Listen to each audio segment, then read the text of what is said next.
میرے والد صاحب جب امریکہ گئے، کنوارے تھے اس وقت، میرے والد صاحب بہت ہینڈسم تھے، خوبصورت تھے، اور اتنا چوڑا تو ان کا سینہ تھا اور ایسی چوڑی چوڑی کلائیاں تھیں، بہت ماشاءاللہ اللہ نے ان کو مردانہ وجاہت دی تھی، اور آواز ایسی تھی جیسے ببر شیر ہوتا ہے، بہت ہی خوبصورت آواز، بڑی زبردست پرسنالٹی تھی.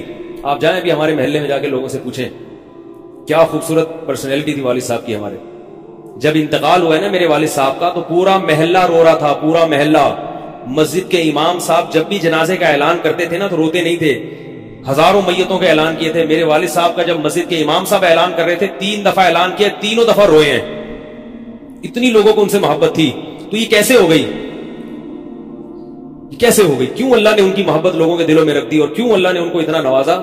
والد صاحب نیوی میں تھے، امریکہ جب فرسٹ ٹائم جہاز گیا ہے، کنوارے تھے اس وقت. تو کنوارا لڑکا پاکستانی یا انڈین ہو، پہلی دفعہ امریکہ جائے، وہ بھی کنوارا، کوئی روکنے ٹوکنے والا نہ ہو اور گناہ کی دعوت ملے، بچنا کتنا مشکل ہے. تو والد صاحب، یہ میں نے والد صاحب سے براہ راست نہیں سنا، میں ایسی باتیں والد صاحب نہیں کرتے تھے، کسی ذریعے سے سنا میں نے کہ تمہارے والد صاحب نے یہ واقعہ ہمیں سنایا، کسی نے مجھے بتایا. کہتے ہیں کہ جب وہ گئے تو ایک خوبصورت انگریز لڑکی آئی اور ان کو گناہ کی دعوت دی. اب ایک دم پہلی دفعہ کسی پاکستانی نے یہ چیز منظر دیکھا ہو، ٹھیک ہے، امریکہ کا ایک منظر ہوتا ہے نا. اب تو لوگ موویز میں اتنا دیکھ چکے ہوتے ہیں نا، اس وقت تو ڈرامے فلمیں بھی نہیں ہوتی تھی، موویز بھی نہیں ہوتی تھی، تو پہلی دفعہ ہی دیکھا تھا یہ ایسا منظر. تو وہ گھسیٹ کے لے گئی اپنے گھر. جب یہ کہے گھر پہ گیا ہوں نا تو مجھ پہ اللہ کا خوف آ گیا، کہ یہ کیا کر رہا ہوں. وہاں جا کے واپس بھاگے ہیں.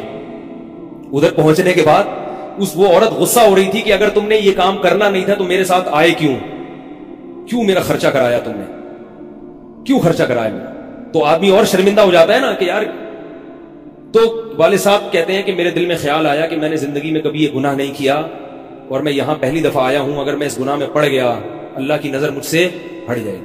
واپس بھاگے. بڑا مشکل ہوتا ہے ایسے موقع پہ.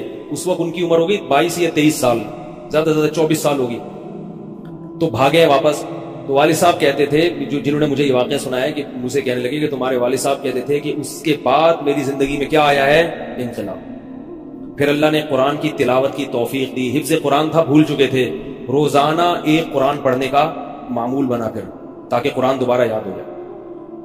جہاز پہ 3 سال امامت کی، داڑھی بڑی رکھ لی ماشاءاللہ. اور پھر اتنی عزت اللہ نے ان کو دی. اللہ نے ان کے، ہمارے سب بھائی ماشاءاللہ داڑھی والے ہیں، سب بہنیں شرعی پردہ کرتی ہیں، سب بھابیاں پردہ کرتی ہیں. گھر میں کیا آ گیا پورا، حالانکہ اس وقت شادی نہیں ہوئی تھی، لیکن یہ اثرات کہاں منتقل ہوئے ہیں؟ خاندان میں، پورے خاندان میں منتقل ہو گئے نا. انتقال ہوا تو جنازہ میں نے پڑھایا والد صاحب کا.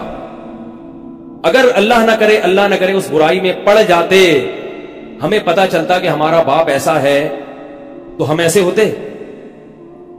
ویسے تو ابھی بھی کوئی اتنے نیک نہیں ہے، لیکن گیٹ اپ تو ہے نا. گیٹ اپ تو اللہ نے مولویوں والا دے دیا نا، تھوڑے تھوڑے تو دیکھنے کی حد تک تو نیک بنا دیا نا. ایسے نہیں ہوتے ہم. تو یہ جو برکات ہیں یہ نسلوں میں منتقل ہوتی ہیں. نسلوں میں اتنی عزت دی اللہ نے، اتنی عزت دی تھی کہ انتقال کے وقت محلہ رو رہا تھا، پورا محلہ رو رہا تھا انتقال. اور بہت سے لوگوں نے والد صاحب کی قبر کے پاس نا جگہ گھیر لی تھی کہ ہم یہاں دفن ہوں گے. حالانکہ مسجد کے امام نہیں تھے، کچھ بھی نہیں، کوئی ایسی شخصیت نہیں تھے کہ وہ کوئی مقتدا اور رہبر سمجھے جاتے. تہجد کا معمول تھا، تلاوت کا معمول تھا. اور میں نے خود بھی کئی دفعہ نوٹ کیا، ایسا لگتا تھا ان کے منہ سے خوشبو آتی ہے، ایسا محسوس ہوتا تھا. ایسا اللہ نے، کیونکہ تلاوت بہت زیادہ کرتے تھے. مزید بیانات کے لیے